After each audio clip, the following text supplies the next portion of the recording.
Xayrli kech. Hozir men region o'zgarib qolganda qanday qilamiz? Mana bu 3 ta siziqcha, tevadagi 3 ta siziqchani bosamiz, familiya atimiz chiqadi. Familiya atimiz chiqqandan keyin mana изменить данные, registratsiya и mana bu tumaloq turibdi. Shu настройки degani bo'ladi. Shunga kiramiz mana. Kirganda region и lanjor deb turibdi. Region va til degan mayog'ida Rossiya deb turibdi. Mana burchagini bossak, shu yerdan bizga koreyskiy bo'lib qoladi. Koreyskiy bo'lib qolganda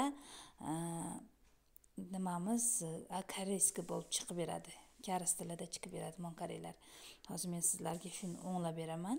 Mana koreyskiy chiqyapti. Mana 3 ta siziqchani bosamiz, tevadagi настройкini bosamiz. Shu yerini mana Koreya bo'lib qolibdi ekan, men Rossiya qilib o'nglayman mana. Ok deb qo'ysak, mana o'zi yopilib, avtomatik обновление bo'lib chiqib beradi. Agarda bu ham bo'lmasa,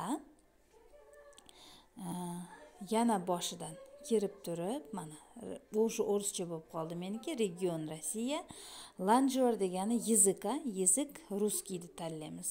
Boshqa til bo'lib qolsa ham boshqacha ko'rsatib beradi. Mana ruskiyni tanlab qo'yamizda, bo'ldi.